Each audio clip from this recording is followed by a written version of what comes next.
साथियों नमस्कार। 19 मार्च 2026 को सुप्रीम कोर्ट का फैसला आने वाला है यूजीसी कानून के ऊपर। यूजीसी कानून का मतलब ये फैसला ये बताएगा कि पक्ष में जाएगा या विपक्ष में। पक्ष का मतलब वो जो इसका समर्थन करें कि भैया यूजीसी कानून लागू होना चाहिए, और विपक्ष का मतलब वो जो इसका विरोध करें कि भाई ये कानून जो आएगा समाज को तोड़ने का काम करेगा।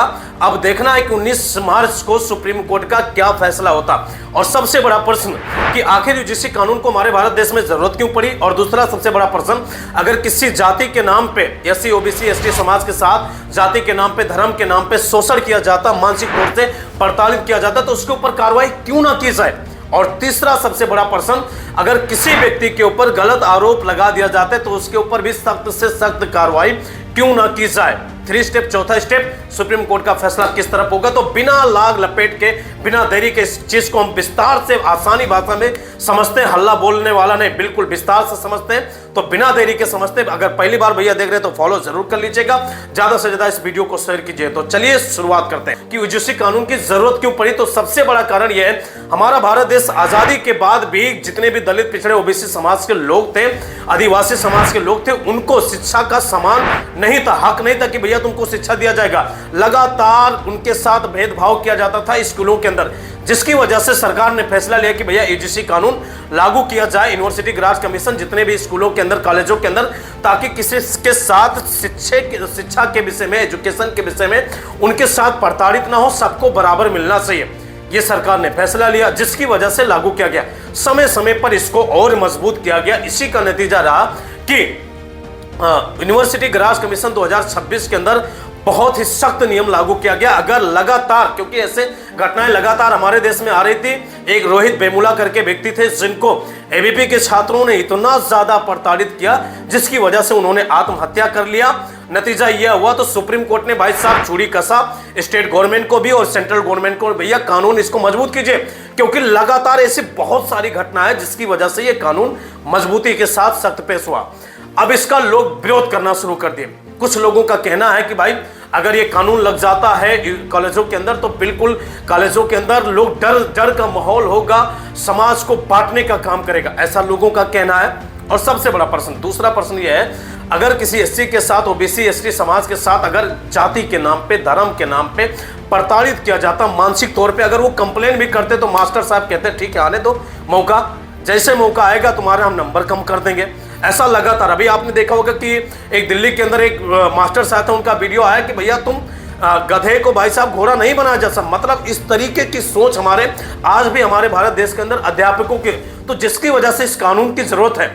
अगर किसी एससी समाज के या ओबीसी समाज के व्यक्ति को, अगर कोई स्वर्ण समाज का व्यक्ति अगर मानसिक तौर से प्रताड़ित करता है, कोई टीचर या अध्यापक, तो एक रेगुलेटरी होगी जो एक एससी ओबीसी जो रेगुलेट करेगी, देखेगी, तो तुरंत उनके ऊपर एफआईआर होगा।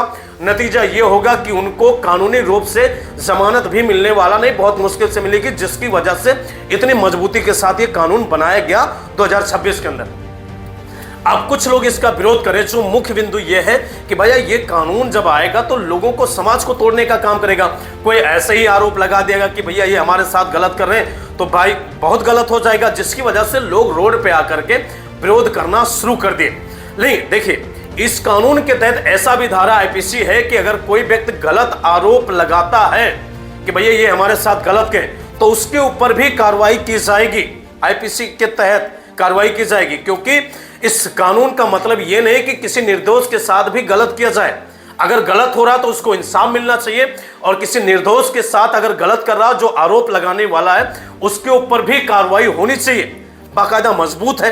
बस जरूरी है कि सख्ती से लागू करने की, कि अगर कोई गलत आरोप लगाता है तो उसके ऊपर भी कार्रवाई होना चाहिए। और लगातार कोई प्रताड़ित करता है, दलित समुदाय का है, ओबीसी समाज का है, अगर कहीं आदिवासी व्यक्ति है, उसको प्रताड़ित किया जाता है, तुम भैया ऐसे आ रहे कि भैया तुम चमार हो, दलित हो, तुम्हारी यहाँ पे क्या जरूरत है, तो अगर ऐसा कोई आरोप लगाता है तो उसके ऊपर कार्रवाई सख्त से सख्त होनी चाहिए। ये था फैसला। लेकिन हमारे देश की मीडिया, प्रेम चोपड़ा जैसे लोग इतना बढ़ा चढ़ा करके पेश किया, ऐसा लगता है कि मतलब देसी में पूरा बवाल मचा देगा। भारत की मीडिया, इसको कम कहेंगे मैजिक, जो जादूगर दिखाने वाला काम हमारे भारत की मीडिया की, इतना ज्यादा बना बना करके, जैसे दही में से मक्खन दूध को मथा जाता वैसा मख करके पेश की, जिसका लगातार विरोध होना शुरू हो गया। कानून में ऐसा कुछ नहीं था, जरूरत था अगर कोई गलत कर रहा है तो भाई साहब उसके ऊपर कार्रवाई होना चाहिए और किसी निर्दोष व्यक्ति के साथ गलत ना होना चाहिए, इस कानून के अंदर था। लेकिन लगातार लोगों ने इसका विरोध करना शुरू कर दिया। ठीक है, चलो मीडिया ने जैसा किया। अब सुप्रीम कोर्ट का फैसला क्या आएगा?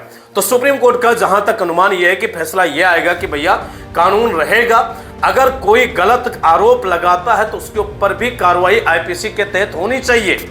ये होगा, सख्त से सख्त उसके ऊपर कार्रवाई होगी। और किसी दलित के साथ, पिछड़े ओबीसी समाज के साथ अगर उसके जाति के नाम पे शारीरिक तौर से अगर उसको परेशान किया जाता है तो उसके ऊपर भी कार्रवाई होगा। ये सब ठीक है। अगली चीज है, अब ये जो कमेटी SC/ST कमेटी होगी जो रेगुलेट करेगी यूनिवर्सिटियों के अंदर, ये कौन लोग होंगे? वैसे हमारे भारत देश में कानून तो लागू है, ये है भैया, कानून में कोई दिक्कत नहीं, लेकिन फिर भी दलित, पिछड़े ओबीसी समाज के लोगों का थाने के अंदर FIR नहीं होता है। वो लगातार भटकते रहते हैं, उनके ऊपर कोई कार्रवाई नहीं करता, उनका FIR तक नहीं हो रहा। तो सबसे बड़ी समझने वाली बात ये, कानून होना बड़ी बात नहीं है, डिपेंड करता है कि कानून क्या न्याय लोगों को देगी।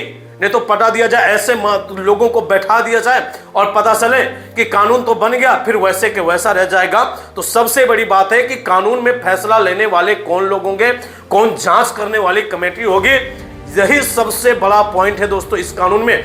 और मेरा साफ भी कहना है कि अगर किसी व्यक्ति के साथ गलत हो रहा है तो उसके ऊपर कार्रवाई होनी चाहिए, और कोई निर्दोष व्यक्ति के साथ भी अगर गलत हो रहा है तो उसके ऊपर भी सख्त से सख्त कार्रवाई होनी चाहिए। मकसद ये है कि लोगों को समान तरीके से रहे, कोई किसी के ऊपर ना जाति के नाम पे, ना धर्म के नाम पे, ना मानसिक तौर से प्रताड़ित है। ये नहीं कि मास्टर साहब अगर सवाल लड़का कर दिया तो मास्टर साहब कहेंगे ठीक है। ऐसा देखिए यूपीएससी के अंदर आज ऐसा हाल बना रखा है भाई साहब कि एग्जाम कोई किसी और को पास कोई और होता, पहले हल्ला बोल देता कि हमारा हो गया। तो इस तरीके से जब समस्याएं आती है तो ऐसे कानून की जरूरत है, और जरूरत है भाई साहब कि कानून में कौन लोग होंगे जो कार्रवाई करेंगे या जांच करेंगे, यही सबसे बड़ा विषय है।